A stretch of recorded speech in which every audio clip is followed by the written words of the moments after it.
আমি একটু যাচ্ছি বুঝলে, ওই জরুরি দরকার আছে। মামা একটু খারাপ খারাপ নাকি? কি হলো? হ্যাঁ ভাগ্নে, কি হয়েছে ভাগ্নে? আজকে আমার ইন্টারভিউ, একটু খাস দিলে দোয়া করেন। দোয়া তো করি রে ভাগ্নে, আমার দোয়া তো কাজে লাগে না, নাহলে তোর কবে চাকরি হইতো নি। তোমার সব কিছু আছে, খালি যদি তোতলামিতে একটু ঠিক হতো নি।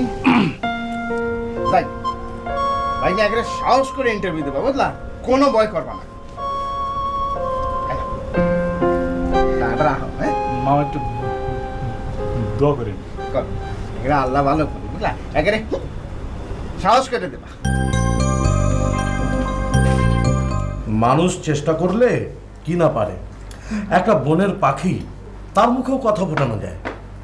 সত্যি আমার ভীষণ অবাক লাগছে, পাখি যে এত সুন্দর করে কথা বলতে পারে সেটা আমি কখনো ভাবতে পারিনি। নেহা খুব খুশি হয়েছে তাই না? খুশি হবে না আবার?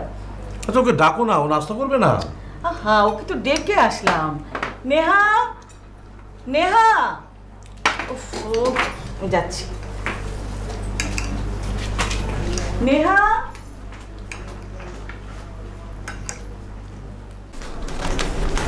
কি রে নেহা, নাস্তা করবি না? আসছি আপা। তোর দুলা ভাই বসে আছে, চল চল তো। আসছি তো আপা। কই রে, আয়। কি করছিলি? পেপারে চাকরির সন্ধান? হবে না রে, পুলকের চাকরি হবে না। মানুষ চেষ্টা করলেই সব কিছু পারে না, বৃথা চেষ্টা করছিস। এটা কি বললেন দুলা ভাই? চেষ্টা তো করতেই হবে, মানুষ চেষ্টা করলে পারে না এমন কি আছে? আছে নিয়তি। নিয়তি? হ্যাঁ নিয়তি, নিয়তিকে কখনই বদলানো যায় না। পুলকের তোতলামোটা তার কপালে লেখা আছে, এটা কখনই ভালো হবার নয়। কিন্তু ডাক্তার তো বলে এটা নার্ভাসনেসের জন্য। তাই যদি হতো তাহলে তার নিরাময় হতো।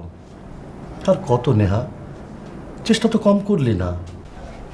তবু তো চেষ্টা করতে হবে।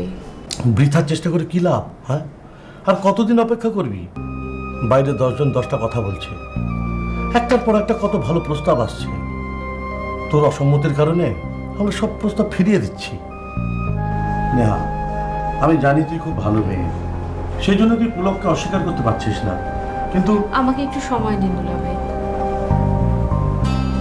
সময় ঠিক আছে।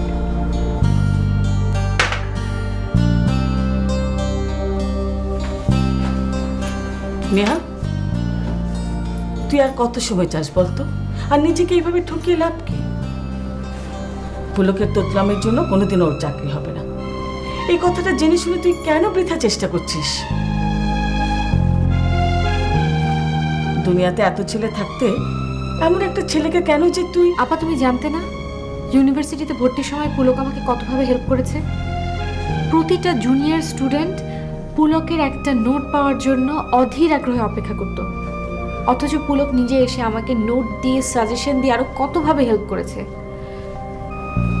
এমন একটা গুণী স্টুডেন্ট শুধুমাত্র তোতলামোর জন্য আজ জীবনের এমন একটা চরম সময় এসে দাঁড়াবে ভাবলেই আমার কষ্ট হয়। তোতলামো আগেও ছিল, কিন্তু যত সময় যাচ্ছে তত বাড়ছে। কিন্তু আপা ও খুব ভালো একটা ছেলে। তুই এত ইমোশনাল কেন? যে ছেলেটার মুখ থেকে কোনোদিন ঠিকমতো ভালোবাসি কথাটাও শুনতে পারিসনি, তার জন্য এত ব্যাকুল কেন?